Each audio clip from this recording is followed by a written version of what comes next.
All right, guys, welcome back. Happy Saturday.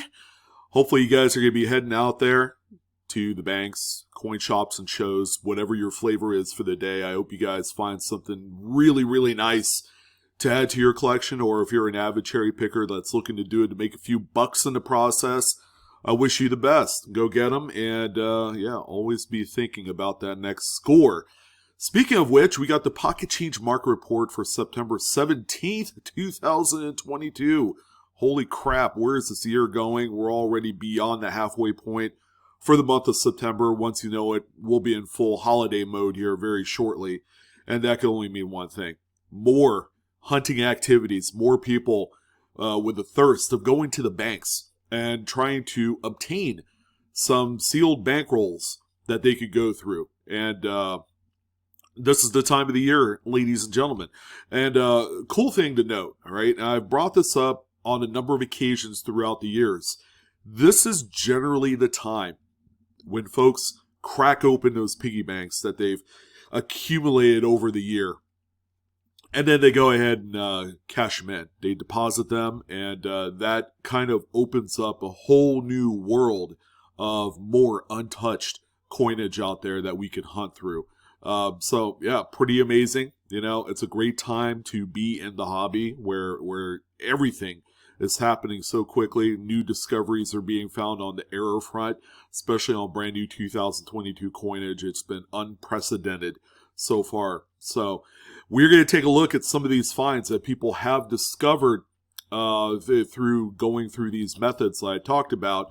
And cool thing to realize is that none of the coins are graded. All right, that's one of the big stipulations that I had put forth on this particular edition of the PCMR, because grading your errors is expensive, right? It's many hundreds of dollars is what these submissions can run, and sometimes it's unnecessary. Errors and varieties, they speak for themselves, they sell for themselves. All you have to do is take some pretty decent photos and you're golden.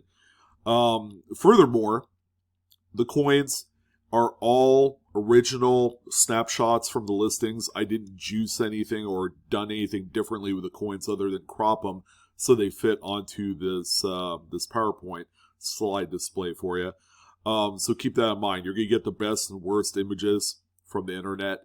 And and one last thing that I've always added here in the last few videos is that these are coins that are made for this particular secondary market, you know, going online, going on eBay, selling them on Facebook, coin groups, things like that. You're going to find very little interest on a lot of these coins, save for a few, through regular coin shops. All right, we just don't see that kind of activity there. So, outstanding, a lot of fun. Let's go ahead and jump right into what has sold here in the last 3 days. We're going to start it off with a little bit circulated 1980s Lincoln Memorial cent. This one is off center by about 25%. I've had a few people tell me, well, you don't necessarily find these in rolls, do you? Well, yeah, you do. I found a few of them over the years. They pop up when you least expect it. And as long as the coin isn't too far off center, they'll fit in a traditional penny roll, much like this one here. Now, these are collected generally by date. If there's no date or anything like that, that could be a little bit tough for the resale of such a coin. And, as always, these particular coins right here are one of the more widely collected types today. And certain dates will be keys, all right? So we don't really know what the date is on this. It looks to me that last digit is a 5. You know, that's all speculative, but until we have like a full date, you know, this is just going to be a partial. It's not going to be worth nearly as much. This one right here sold for $17 is what the final price was on it. The next one that we have here is a coin that comes up actually quite frequently. And this coin, unfortunately, to me, is unspectacular. Kind of like a few of the other, trend-setting coins like the In God We Rust Kansas State quarter is another one. The Spitting Eagle Washington quarters, which is simply just a die clash, and the Spinning Horse Delaware State Quarters. Fit this one in there as well. Although this one is a Cherry Picker's Guide variety, believe it or not. 1969D Lincoln Memorial Cent is both the floating roof. All right, this one looks pretty good. There's a little bit of a line there on the right side. Normally with the floating roof, people want actual missing lines on both sides of that top part of the roof to really show that it's floating. But in addition, this is also a missing FG initials on the reverse, which is the Cherry Picker's Guide variety. So, with that being said, this is all over-braided dye, over-polishing of the dye. You can see it on the reverse. And this particular coin ended up selling for $13.50, and that's with 4 total bids on this one. So there was a few people that were highly interested in this one, ended up striking up a deal for, what I feel like is an amount of money that is a little bit higher than, what it might be worth. But again, I really don't dictate the market for things like this. The market is just that.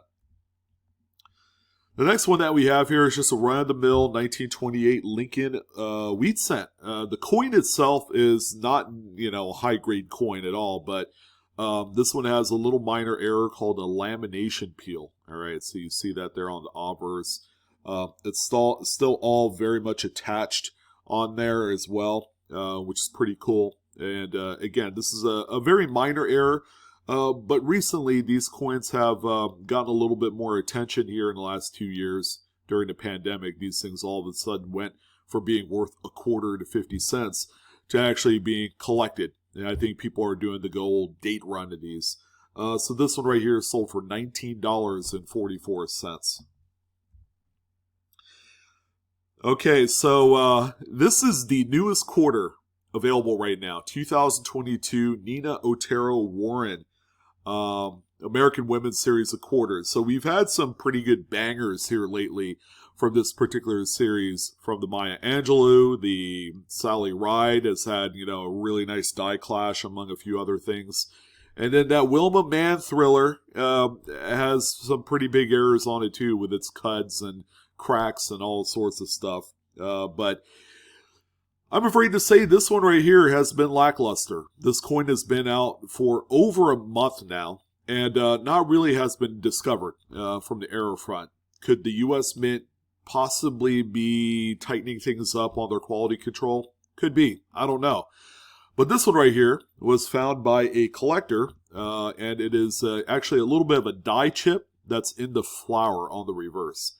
So there have been a number of these that are found. A few of them have sold. This particular example sold for $11. 11 doll hairs is what this one went for. So, there's still some neat stuff to be found. Maybe not in the level of some of the major errors that we've seen through the first 3 releases of this series. But that's okay. This is another one you could add. And, if you could get anything north of $10 for a coin like this, that's a win all day long. Here's one of my favorites, and they're all quite valuable in any grade, right? Well, unless it's like deteriorating, from zinc rot or whatever. But this is the 1988 reverse of 89 transitional variety. This one is quite nice. It's got the wide AM on the reverse there in America, which is what you want to see. But in addition, it also has the modified engraved initials. This one has the drop down gusset in the G, and it's a little bit thinner as well. The FG initials are more well defined on this variety than all the other regular ones, so make sure you're looking out for these. This particular example in this current condition sold for $23, and these things seem to be going up more and more with each passing month. All right, so a much better, well-represented minor error is actually on the Sally Ride. And the problem is this particular anomaly has shown up on every single American Women's series of coin. And that's all attributed mainly due to the weak spot on the die. And that's right there, corner of the mouth.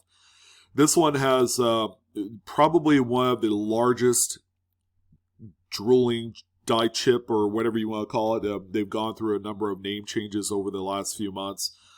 This one even has a little bit of a booger die chip there as well. I've seen very few of those, but on these much bigger die chips, we've also seen the bridge of nose die chips as well. So these dies are a mess once they get worked over a little bit. We've even seen this on the new Nina Otero-Warrens as well. So make sure you look out for those. So these are quite common. So you wouldn't think there'd be too much value with them, right? Being there's a whole bunch of them. Now, they used to sell for 20, 30, 40 bucks at release. And that was on the Maya Angelou's, if I remember right. This one right here sold for $10. If it wasn't for the fact that there's so too many of them, they'd probably sell for a lot more, because this is actually a very spectacular error. Now, this is why you hunt for currency fancy serial numbers. Here is a 2-digit or binary. This is a true binary, as a matter of fact. Zeros and ones on the serial number. This is a really cool note here. But it's a star note as well, which adds a little bit of extra value to it. Now, some will look at this and say, well, it can't be worth that much, right? Wrong. Fancy serial numbers are very widely collected. People have a grasp on what the actual value of certain types of fancies are. And this one right here sold for $76.99. 15 bidders in on the action, or 15 total bids. It doesn't mean it's 15 people, but this is one of those cases where there's a lot of value, because it's a very well-known fancy serial number type, and we should all be looking for this. Even if you don't go through many straps of bills, you should always, every time you're handed cash back, always look at the serial numbers, because they will pop up when you least expect it. This note, by the way, is in fantastic shape. And it was a 2017A, which is a new series of note. All right, the next one that we have here, I just love talking about this. I won't ever stop talking about it either. It's a 2000P SAC dollar, Sacagawea dollar. This is the Wounded Eagle reverse. It's FS901 in the Cherry Picker's Guide. This one has the dual die gouges in the breast feathers of the eagle, as seen here. Definitely something to keep an eye out for. Again, these are quite common. A lot of people are finding these. They're finding them going through rolls of these plentiful produced date of Sacagawea dollars, among a few other areas. Coke machines, I always go through mine as well when I, go and grab a soda or a water. I get these back in change. This one sold for $75, which represents a really, really good sale on them. And I would expect these to continue on selling for these strong amounts of money. Pretty cool one here. This is a well off-centered Washington quarter. This one right here has a date that is close to being unreadable. We don't know what the final number is. It looks like a 1980s Washington quarter. It's in really nice shape. This is probably found in a mint-sewn canvas bag that was at one point distributed from the Federal Reserve banks and into the banking system. So back in that time, you could have walked into a bank and, ordered a bag of this stuff, and this is where you would find them. They were actually quite common. This one sold for $37.50. Again, the absence of the date kind of hurt the value on this. But always be wary that these could pop up in a coin shop or show, and a dealer might be looking to unload it because it's not their bread basket kind of inventory. Here's another perennial favorite of mine. I've talked about this one on a number of occasions. This is the obverse cud that covers the entire date, and then you have also the retained reverse cud over the word United. So this die was in epic failure mode, and that's what happened. A piece of the die had fallen off from the anvil die, or the hammer die rather, and then you had a break on the anvil die, which has the reverse design. But that piece didn't go anywhere. So this coin right here sold for $158.79. This is one of the more commonly found cuds out there. And thank goodness, this is a really nice cherry pick. So we got an earlier 1969 $20 bill. This one has a pretty nice error on the reverse, but I wanted to note the red wax crayon rejection mark. That's BEP. done, which signifies yank this node out, destroy it, and then put a star node in its place. That's what that's supposed to be for. On the reverse, we have a little bit of an ink smear, so that's what a BMP employee noticed before they actually red marked it for destruction. But anyways, this one right here sold for $60.94 with 12 bids. This was probably accidentally squeaked through a quality control process to where it went into a strap, and it now is that people forgot it. Now, this is an error that you don't normally see on much newer coins. This is a Teddy Roosevelt 2016 P Washington quarter with a straight clip on there. All right, so yeah, again, this is something you don't see. We don't really see clips too often anyways on some of the newer coins, but here's one. Sold for $7.50 with 11 bids. And this is a beauty here, 1946S Lincoln wheat cent with a indent on the obverse. And how that got there, it looks like it took a major hit.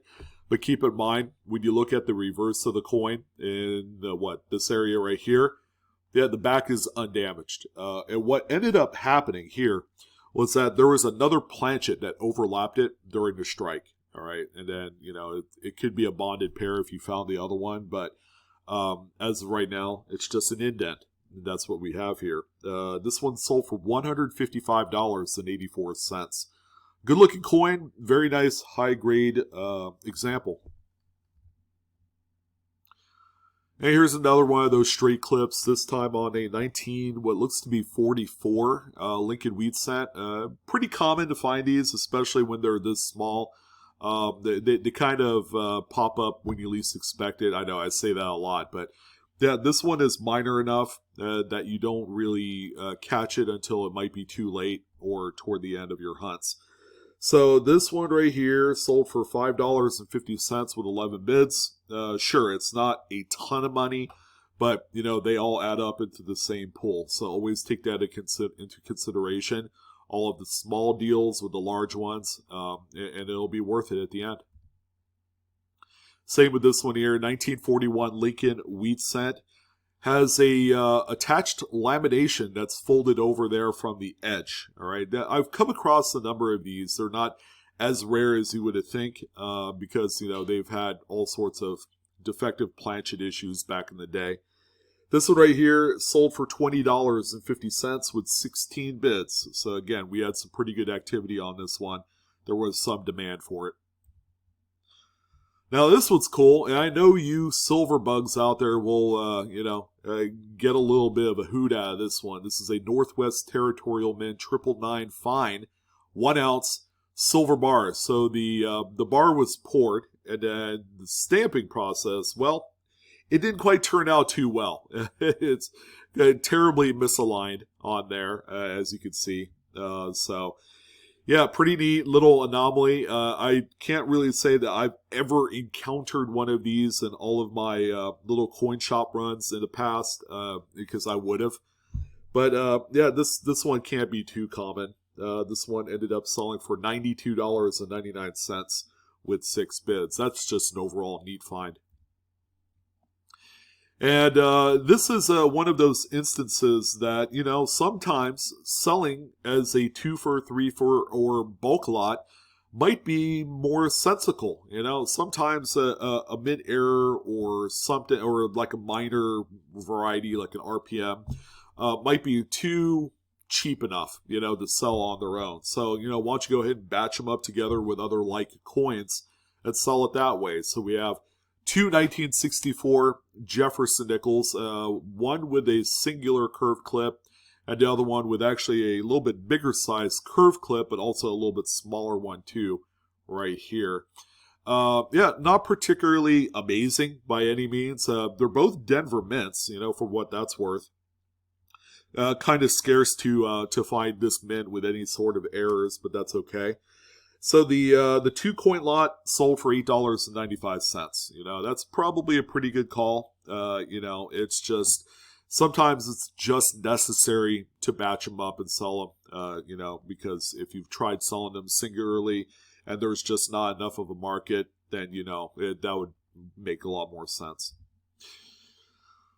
All right, this variety's been around for a little bit, but let's go ahead and talk about the 2015 Lincoln Shield set. Man, this thing is awesome. I'm glad to own just a few of them myself. One was given to me by a viewer. Thank you, by the way. That was a few years ago. It's been a little while, but I've found one other one here, way out on the West Coast, believe it or not. But this is the WDDO number 6. This thing is amazing. One day, this coin should make its way into a cherry picker's guide or something. The date, as you can see, shows phenomenal looking doubling there, along with some notching and just splits in there. Look at the 0. The 0 is pretty crazy, along with a few of the other digits. But also, look at In God We Trust. You're going to see some stretching there, and also Liberty. So this is a coin that you guys need to be on the lookout for, because it is so amazing, so nasty, and so very nice. This example sold for $33.30, and the prices on these are jumping up. How things have fallen. You guys remember this from last year? It was all the rage, right? Like this coin right here, last year it sold for what? $300 plus? Yeah, this one didn't quite get there. This is the 2021 Philadelphia Tuskegee Airmen. This is the final National Park quarter. This has the burning building strike-through, but this one also has the strike-through that looks like a missile right above that as well. When you have the dual event like this, man, that's where these things become a little bit more desired in the marketplace. So if it's not $300, where in the world are we with these? Well, yeah, they've cut down a little bit. This one sold for a $50 bill, and I can't even believe that it sold for that amount of money. I would have bought it for $50 all day long, but I don't know. Sometimes you miss out on these kind of deals. 1972, so that can only be one thing. A really nice doubled die incoming. This one right here is the FS102, which is no slouch. This one is really nice. Lots of doubling, most notable in Liberty and the motto, but it also shows some pretty good doubling as well on the date. So make sure you're looking out for this. Condition note-wise, it does have some reverse carbon spotting, so make sure you guys are aware of that on this one. This particular coin sold for $35, which, is pretty good. The carbon spotting probably depressed the value a little bit on there. And, these are always going to be widely hunted, and they are still going to have quite a bit of value. All right, this one right here, kind of a toss-up for me. It looks like a major struck-through coin to me, but it could also be a die adjustment strike. And that is... might be the case because of the absence of rims on here. So, if Paula Bloom or a few of the other error people see this one, I would love to hear your thoughts. But this is notable because this thing looks like it came right out of a bankroll, man. This thing circulated quite a bit. Not particularly fancy at all condition-wise, but pretty good. $90 is what this one sold for. Let's see and wait what happens with this. Here's a 1967 Jefferson nickel. Just enough of the final date in the the final number of the date, to know what it is. But this is an impressive detached lamination piece here. Yeah, two different backgrounds. I don't know what's up with that, but it's all good, I guess. So this one right here sold for $21.49. Again, this is all like gravy train type of valuation. I would certainly sell this all day long for a $20 bill if it came down to it. So yeah, pretty neat. Another good one here. Of course, these are being hunted all over the place. Lots of mint state examples of the 1995 DDO FS101 Lincoln Memorial.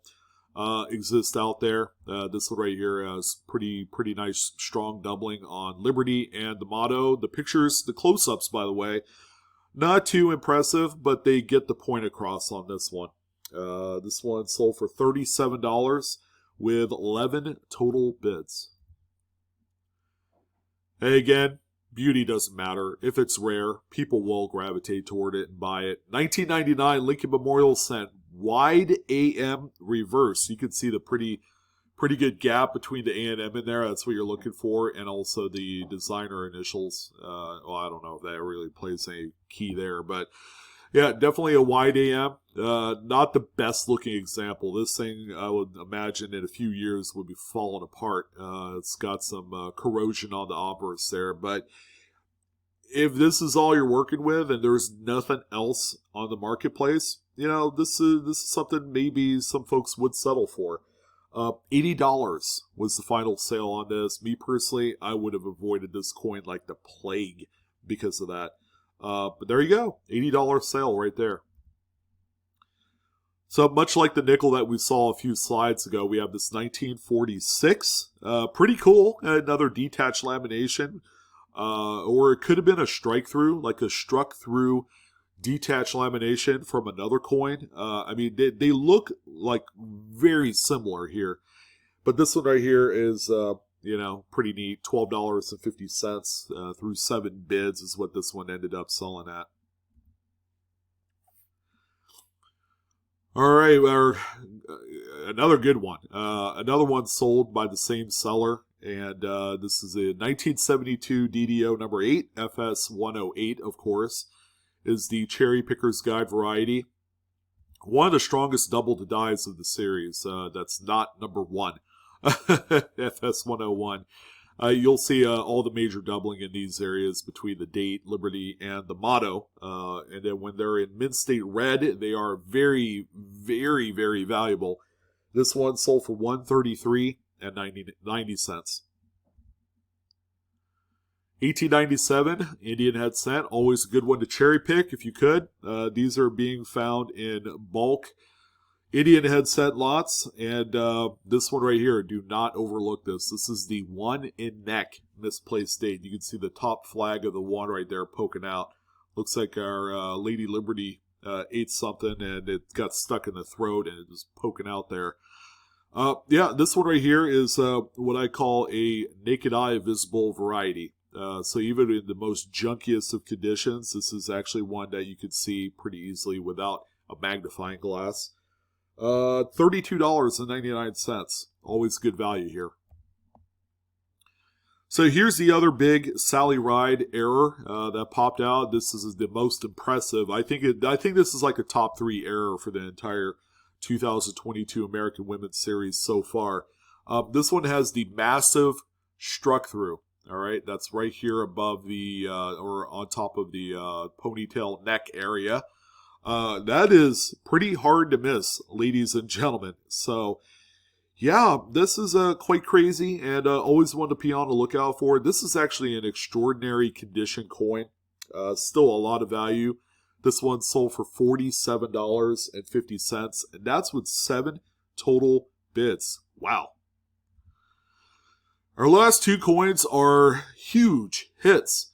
So on one of the Heritage auction sales from over the summer, where they had a bunch of Fred Weinberg, he's the major error professional in the hobby. He's kind of like retiring right now, so he sold a lot of his things through Heritage a few months ago.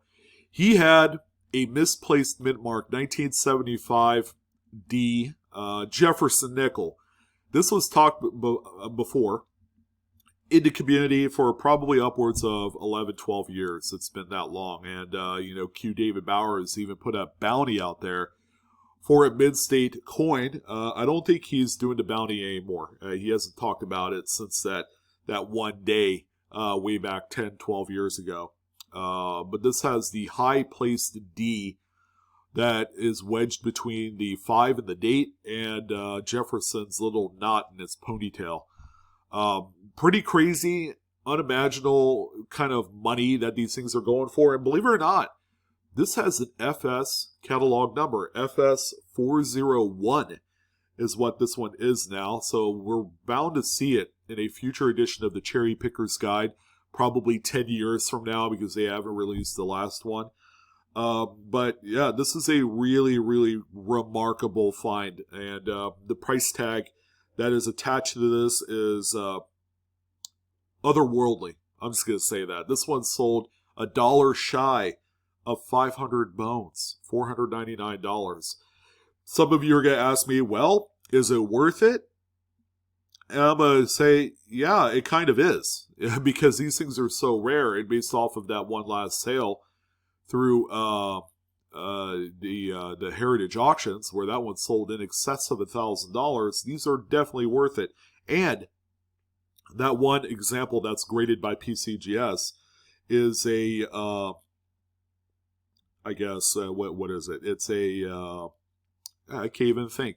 It's a circulated coin. I think it was like XF or something, and it sold for over 1,000. So that kind of helps lay out the actual value of this coin, and it's understandable why it sold for 500 bucks. And then finally, Coins and Cards has a really, really big coin. Again, he keeps cranking out the bangers. We have 1891 Carson City Morgan with the Spitting Eagle. You can see just that little tiny thing there. So a little die gouge there, which is perfectly placed right outside the beak area. Is actually a very common VAM variety. These are found on probably 75% of the entire run, so it's more likely that you'll find one with the Spitting Eagle than you would without. But this is a really nice condition coin, probably a high-end AU, I would say. And this one sold for $539.99 with 18 bids. Always a treat to see ungraded coins like this sell for this kind of money. Again, proving that you don't need to grade a lot of these coins for them to be worth a lot of money. Okay, throw that misconception out the window, because yeah, that's what PCGS and NGC want you to think. You must grade everything because it's going to enhance the value. You don't, not with errors and varieties. But that's going to go ahead and wrap it up for this one. I'm your host, Sean, with Blue Ridge Silverhound. Hopefully you got a little bit of inspiration going through all of the amazing coins that have sold here this week to go out there and do a little hunting of your own. I wish you guys the best of luck. Go get them. And, take it easy on those tellers. They need love, too. Throw them a little bit of a Starbucks gift card or something, to let them know that you do care, and then they'll keep feeding you. That's going to go ahead and wrap it up. You guys have a wonderful weekend. Best of luck in your hunts, and I will see you on the next coin video. So long.